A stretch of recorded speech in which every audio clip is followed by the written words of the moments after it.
Hello, my name is Alicia Russell. I'm from Martin Luther Grammar School in Sheridan, Wyoming. We will be starting our 16th year as a classical school, and I welcome you to Looking Ahead from Behind the Desk. My goal is to share with you what our school has become over these last few years. Now, I'm going to have 3 sections, one from the school board, one from parents, and one from teachers' point of view. So if you were at Mildred's, I'm doing the opposite side of the pyramid first. I'm building my way up. Okay, and then I will have handouts near the end, which I'd like to go over with you. So I'm going to try and go through this quickly so we have more time to go over some of the items that I brought to share with you. Okay. As you set out to start a new school, you will be faced with many questions and concerns from would-be supporters. You will need to convince many of the necessity of a classical school in your area rife with government schools, which already fulfills the needs of the students.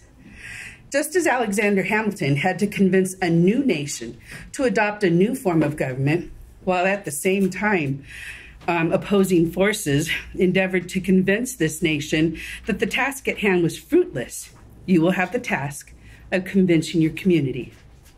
Now, here's one of my quotes that I love from the Federalists that really puts this well. Federalist 1, Publius Alexander Hamilton.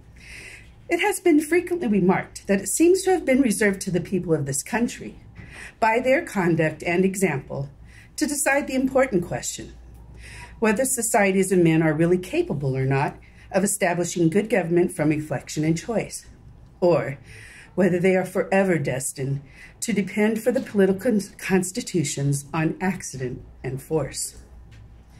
In defense of the newly created U.S. Constitution, Hamilton challenged the citizens to use reason and discussion to guide their future.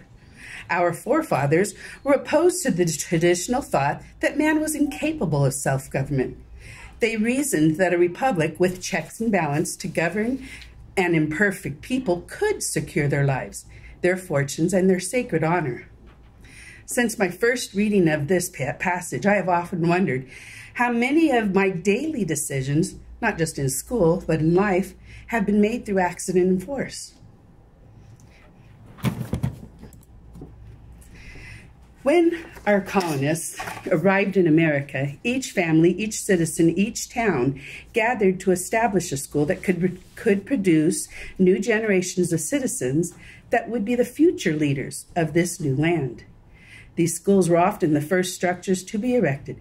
Their discussion and choice, the building, the curriculum, the staff were selected and instituted by the people. Now, if we look back at the citizens who graduated from this school, the lists are impressive. John Adams from Braintree, Massachusetts, Benjamin Franklin, also from Massachusetts Bay. The list goes on to James Madison in Virginia Colony and George Washington in Virginia, British America. Those home schools have vanished. We as a nation, through accident and force, have taken the influence of families out of the school and have given our children over to the federal government. Today, the average American will enroll his children in government schools. Civil-minded parochial schools will follow the government's curriculum. To do other than this would be unpatriotic. Still, others might reason, why would families need to send their child to a private school? You would only be paying for what the government offers for free. If the private school was in fact teaching from government tools, one would have to agree with them. And finally, many parents believe our government, of the people, by the people, for the people, knows what's best for our children, right? Our government schools that change from crisis to crisis, from political power to political power today, led by an elite few, tell the people what education the citizens need. Classical education is a revived form of education in the classroom and at home. Through conversation and choice, we again decide the what, the how, and the why of our chosen philosophy. Through conscious decisions, we develop our curriculum. Through the weighing of necessity, we select what method and pedagogies we employ.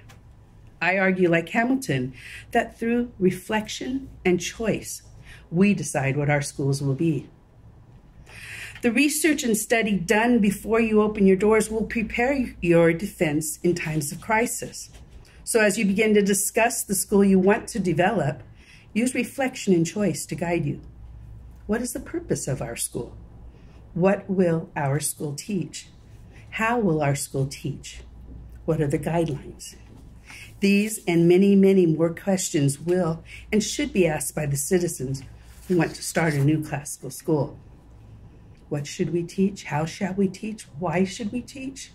Can be addressed today because of those who have plowed the ground before you. Study the classics.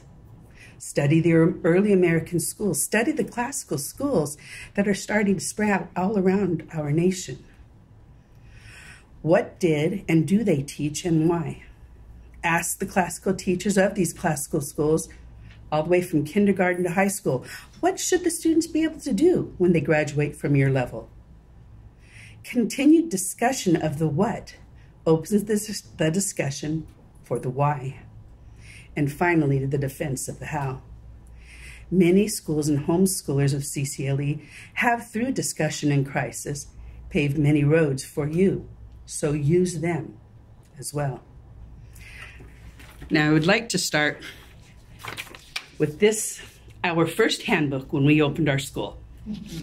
Half sheets, little pretty pictures, and I'd like to show you our handbook today. A little bit bigger.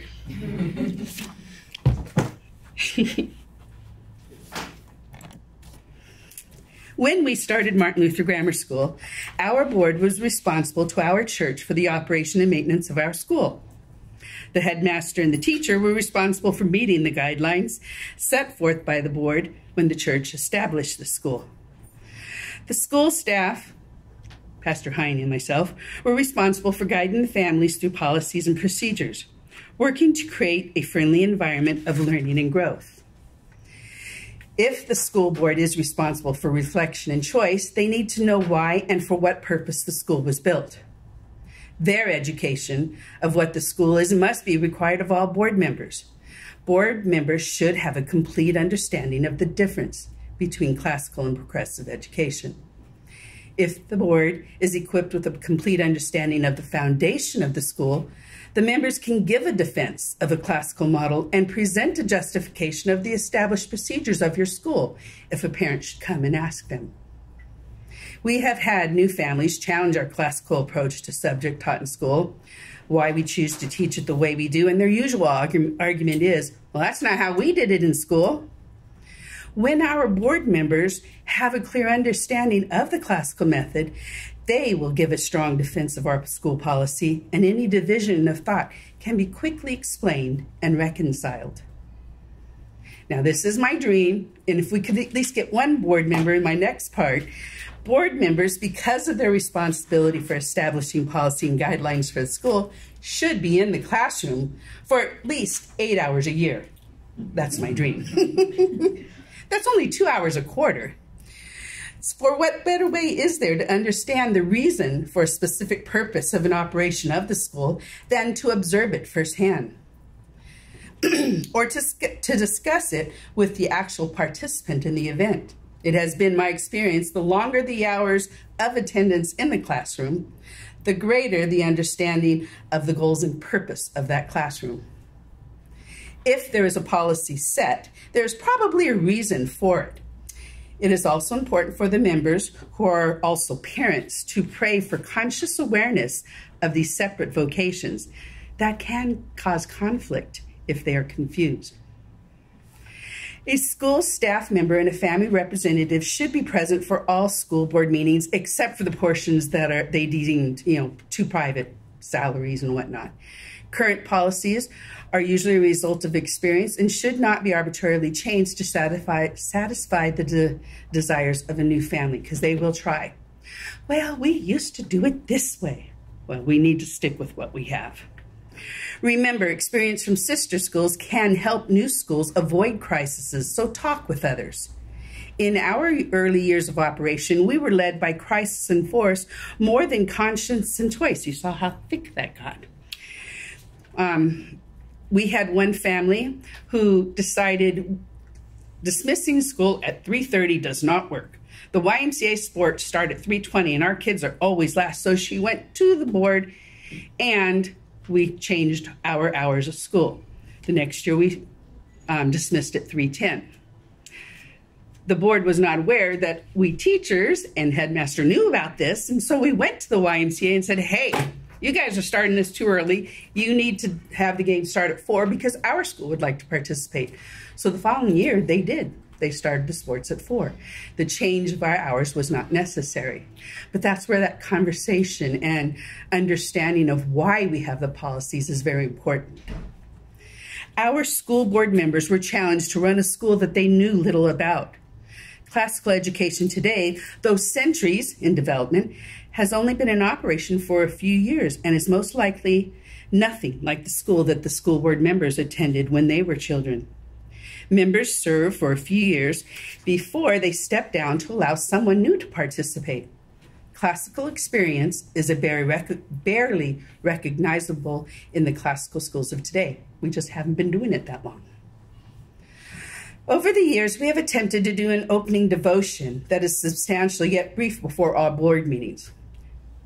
When we have new board members come on, we have tried to do some training. Some need to know just how to be on a board, let alone what classical education is. All need a review of what makes our school different than the progressive schools. Also, there are many occasions to show why Lutheran is necessary, not mere Christianity.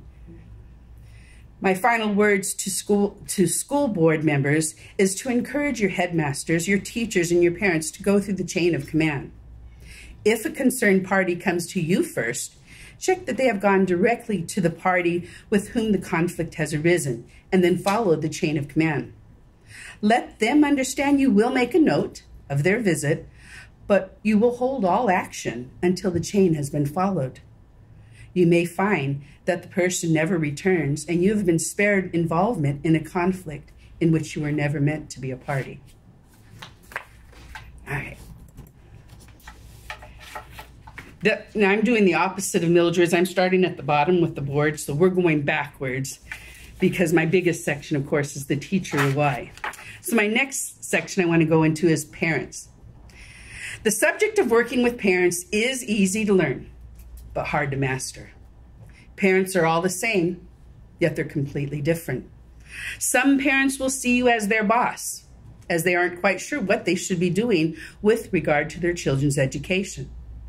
Other parents will see you as their personal nemesis, trying to upstage them in their roles as parents.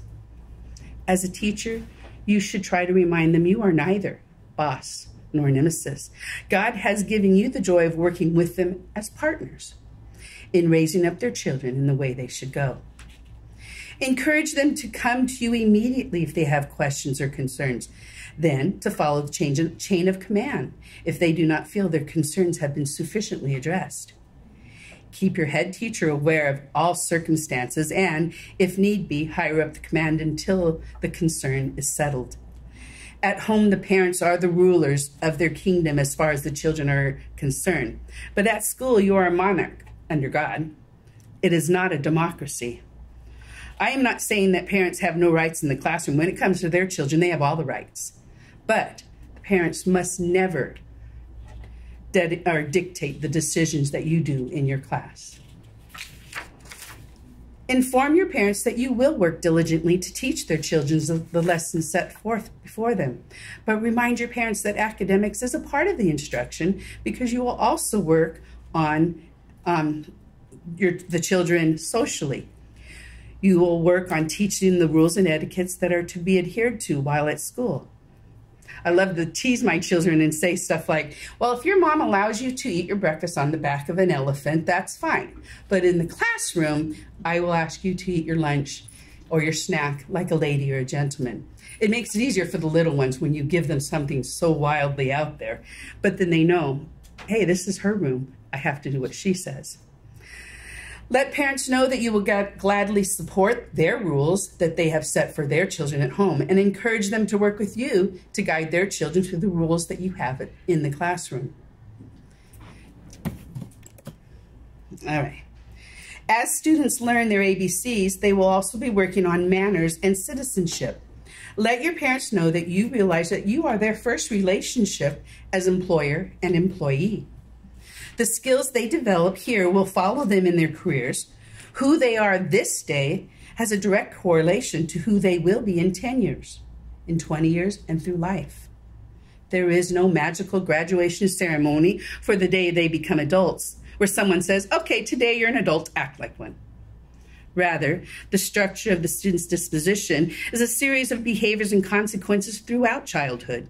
The good and the bad have developed the foundation of who the student will be. Upon graduation, he isn't awarded a citadel for his diploma. The framework of the graduate was built all the way through his youth. As parents and teachers, we pray we're able to guide our children and students to choose the good brick and the best mortar with which they have built their character. Communication, of course, is one of the most important tools in any relationship, and it is no different for the teacher and parent partnership. Like I said, I do have printouts later, but here's some of the items we use to ensure that we're communicating well with our parents. First, with the handbook. Started out little, it is larger. I suggest you ask other people about handbooks. It may save you a lot of hard fighting time. So the student handbooks is one. The internet. We use Facebook and blog spots to keep the parents informed with what we call nightly news, because our mascot is the Lutheran, and so nightly news with a K. We even share photos and videos of activities that we've been doing in school on those spots so the parents can see what we're doing. Calendars. We print out a yearly calendar listing events from the Christmas program to Picture Day. So if they have that at the beginning of the school year, they can plan vacations and doctor appointments around those. And also, our school's been blessed to follow a schedule of we start Tuesday after Labor Day and we end Friday before Memorial Day. We've always done that for 15 years and we continue that. Parents love that because they can plan years in advance. Phone trees. In case of emergencies or short notices, we use a phone tree to ensure that each parent is reached. Snow days is a good way to do it. If we're going to be delaying school, we start with the two parents on top and they call all the way down, and then they call the head teacher at the end. Letters and memos, which everybody does. Homework sheets, which I do have examples of that. And one thing that we've just started, which is called ethics books. They're those little, like, composition books, but they're the smaller ones. And every day the teacher writes something that happened that day so that the parents know if there's something important coming up, it will be in here. Or if something amazing happened with their child, it's in there. Or if something not too well happened today, it's in there. So they are required to initial that, and that's the first thing we get from the students when they come in the next day. Even if all I wrote in there is, your child had a great day, they at least know I'm talking to them. So an ethics book is something that we found really helpful. Conversation, of course, is absolutely necessary. And after school, because we are small and the parents pick them up, I try to make it to each car, not every day, of course, but try to get to each car before I go back to the start again and just talk to them and ask them how they're doing or if they have any questions about any of the homework or what we're doing. We do a mandatory meeting before school starts to make sure that we can pass out all the items we need. And finally, I give examples of different things we're doing, like the Shirley grammar or the spelling notebook, some of the rules, so that the parents understand when I write a note what I'm talking about. And I do have examples of that. Let's see. Now I've come to the big part of our pyramid, the teachers. The next area I would like to cover is the main domain of the teacher. If I had known then what I know now, I may have avoided a few ulcers and maybe some of these wrinkles. Maybe. Your classroom is like a book, and you are the author. Each sentence, each page, each chapter of your book has a purpose. Between the protagonist and the antagonist, plots and cliffhangers, all written by you, for your and your students' edification.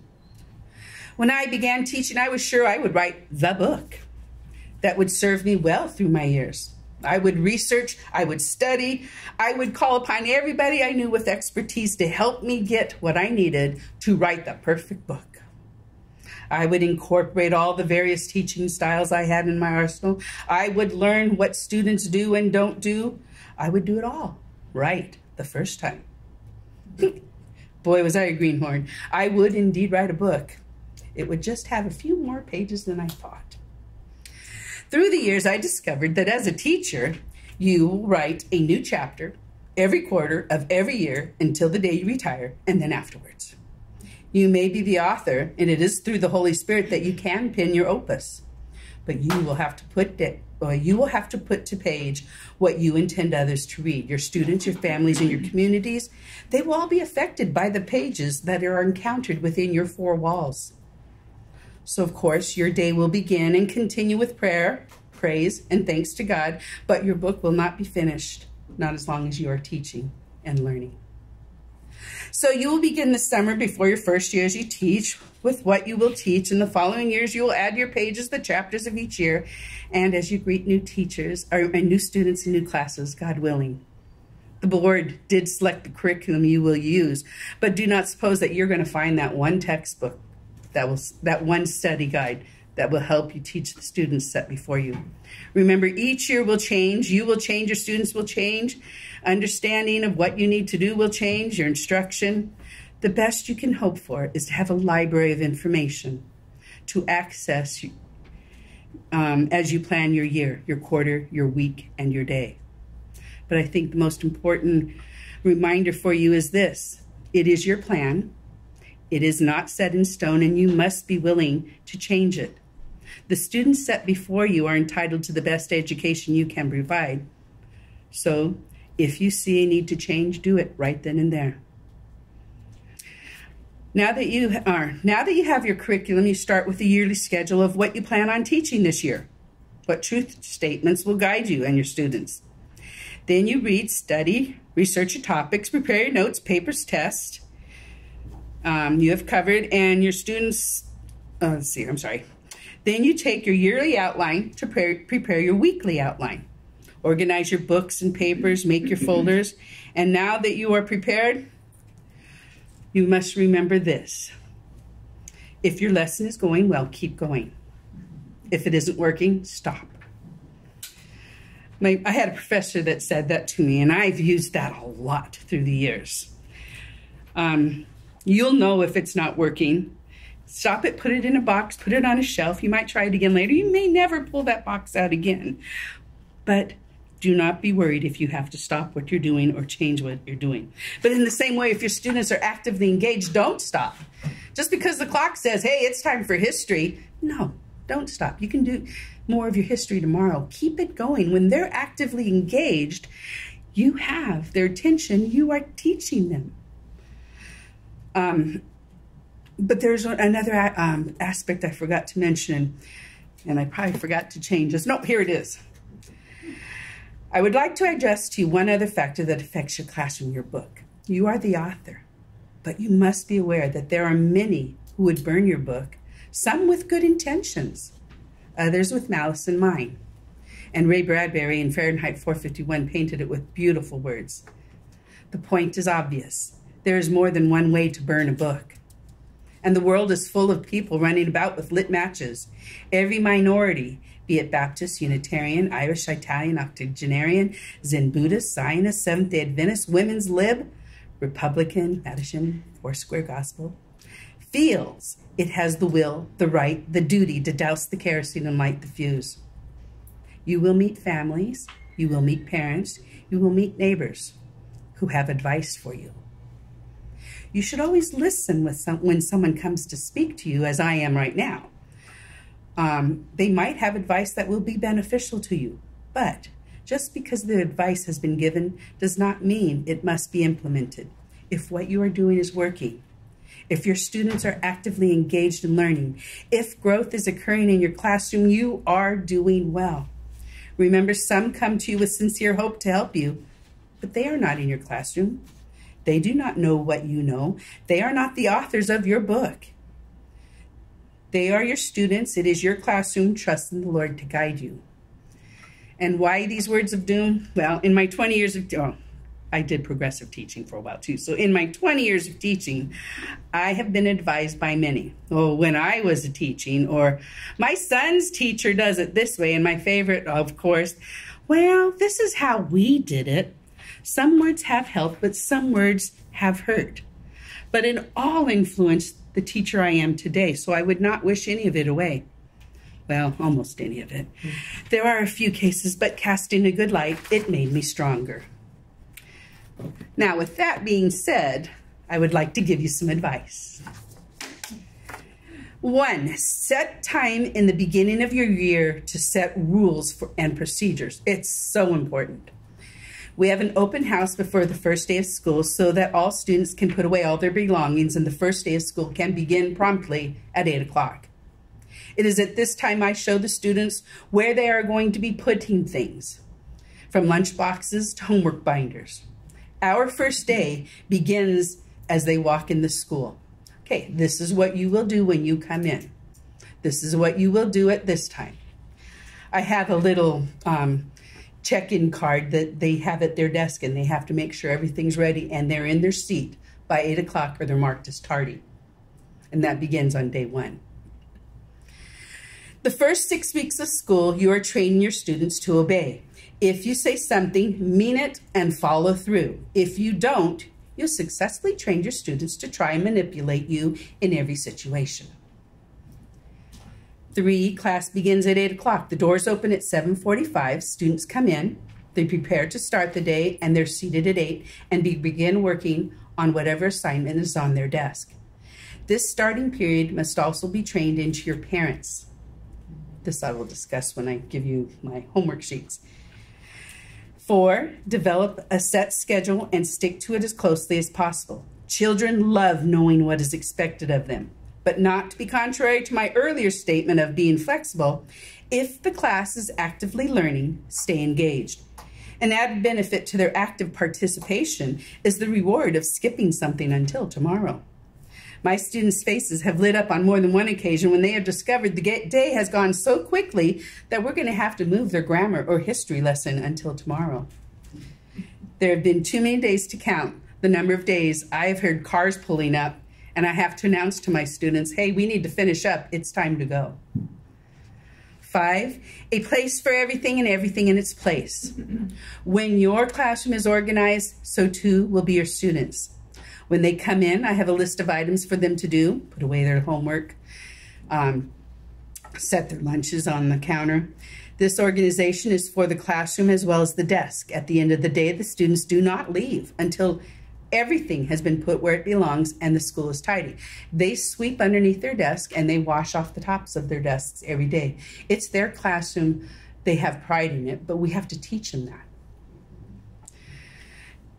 Teaching your lessons, spend time, if possible, visiting classrooms above and below your level. Maybe not just observing, perhaps substituting. Switch with another teacher. I'm going to teach your class today, you teach mine. This is the advantage of a multi-level teacher. She knows where the students must be prepared for the next level. I teach kindergarten, 1st, 2nd, and the lower 3rd grade. So having those levels gives me an opportunity to know where my kindergartners need to be at the end of the year, my 1st graders need to be at the end of the year, and my 2nd graders. Let's see, where was I at? Oh, use the terminology in your class that they will be using later. My kindergartners, for example, use and understand mathematical terms they'll be using for later. I say add in number 1, add in number 2, and the sum. So that when they get into 2nd grade and they try using the sum as a subtrahend or the difference, they see the fallacy in that. I'm like, well, what is the minuend? It's always the sum of addition. So why did you put the minuend in the middle of this? Oh, so if you use that terminology in the beginning, they use it, they know it, and it helps them to understand. When using a curriculum, you don't have to follow it to the letter. It took me years of simple adjustments to the Writing Road to Reading program that we used before I was confident and comfortable with how I was teaching my students. Each year, I make fine adjustments. Remember, no 2 classes are exactly alike. All of the canned curriculum that we buy is just an introductory level for the teacher. You always build upon it. You take out what you don't like and you add to it what you think works better. Remember to incorporate grammar, logic, and rhetoric into all grade levels, according to the student's abilities, of course. I love to hear the groans of my math students when I ask, are you sure? What order of operation should you be using on that? What is he asking you? If you teach them from in front, from the side, and from behind, you can see if they are facile with the concept. I remember one day near the end of my first year, Pastor Heine pulled out one of our dictionaries, walked over to a kindergartner, opened it up, and said, "Can you read that word?" And she read the word, and he says, "What does that mean?" She goes, "I don't know, but I'll read it to you." He wanted to make sure I was coming from behind and then back and above. Teach better, not more. If a student knows the base information well, he can build upon his knowledge through the years to come. If you skim subjects so that there is no base, no foundation of the concept, you've wasted everybody's time. And try to keep your calendars with as many full weeks as possible. So when they're scheduling vacations and different events coming up, a full week keeps your student doing a regular schedule, and they thrive when they know what's expected of them and that schedule is met. We have noticed that the worst time we have with kids is if something is out of place. If we have a guest speaker and we don't get to do our grammar, history, and all the afternoon classes, our kids just go, "Ah!" And it's like, "Okay, you'll be okay." So keep as many days and schedules regular at all times. And then my last part is multi-level classrooms. If possible, make each classroom a multi-level classroom. That gives each student more time to develop a relationship with the teacher and the class. Multiple years give each teacher a greater opportunity to help enrich students who have struggled in a particular area or challenge a student who is advanced in another.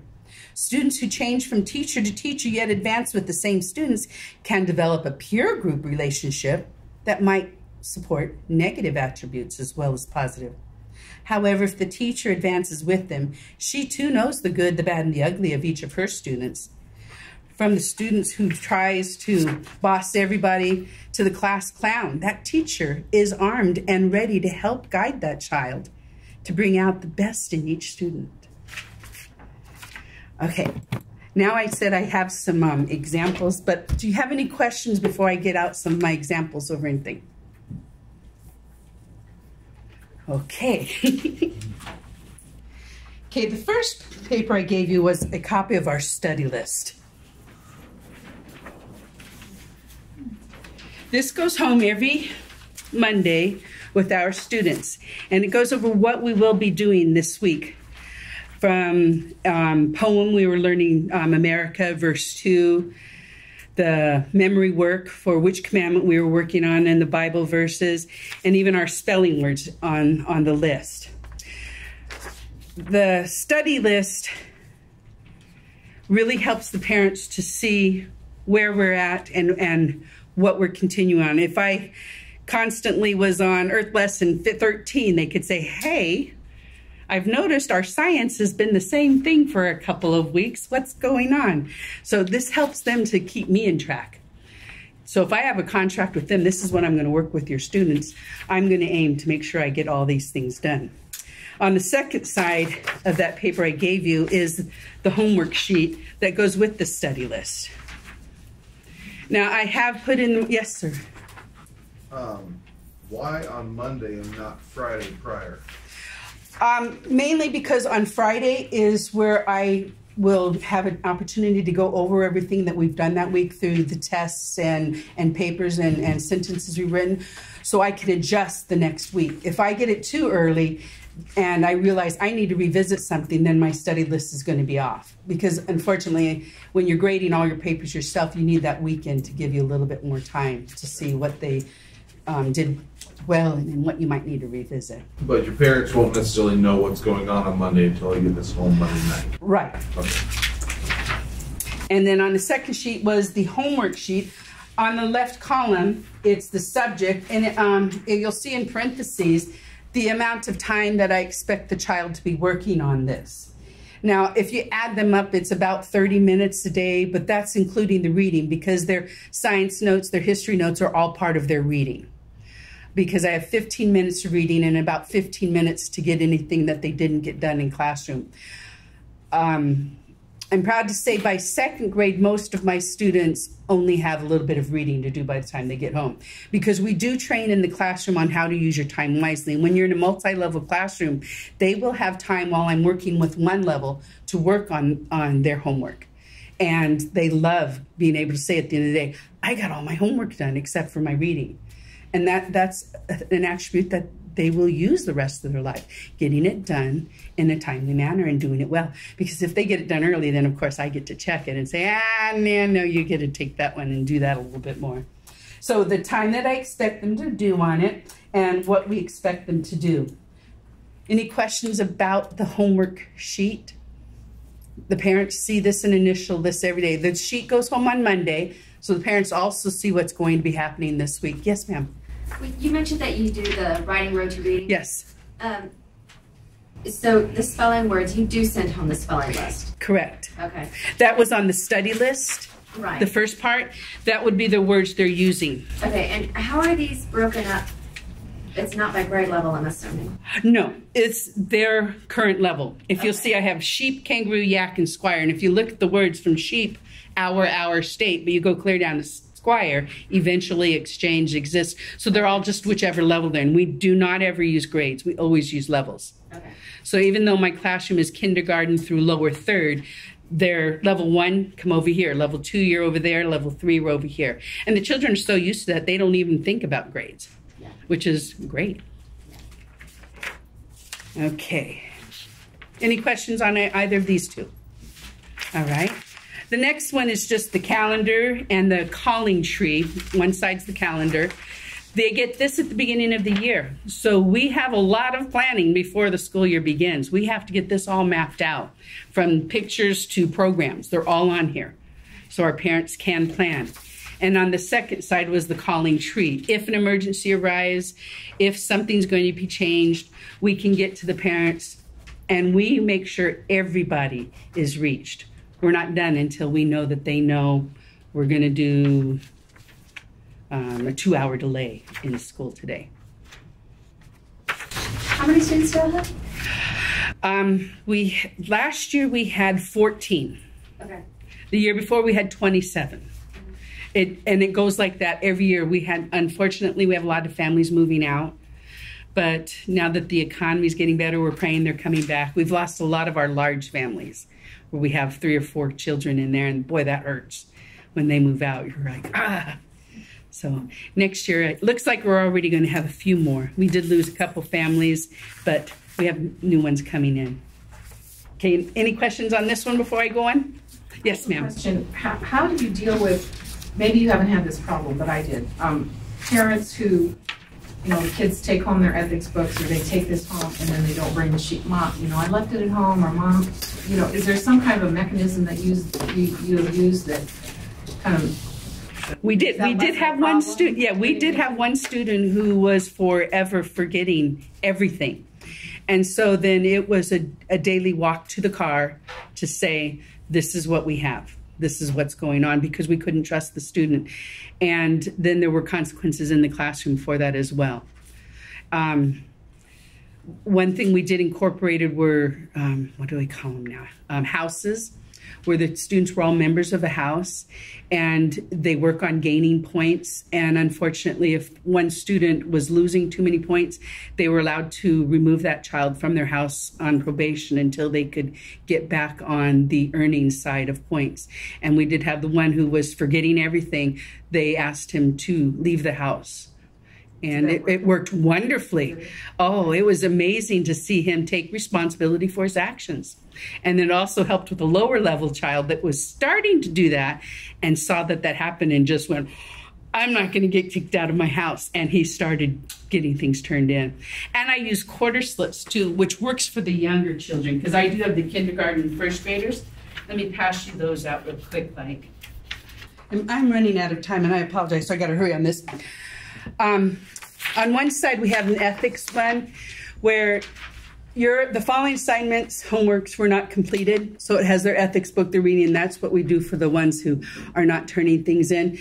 They're not allowed any privileges until these are returned, and they know that. And on the other side, it's just this one's not as bad. They don't mind this one.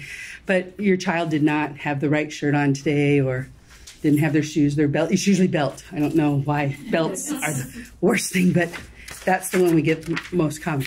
So this does help too. But for the one, direct communication with the parents was all we had left. Okay. I do have to tell you guys that the vendors are ready for you. Vespers are at 5, and we have an hour break. So, thank you very much. And I do have other handouts if you'd like to stop by.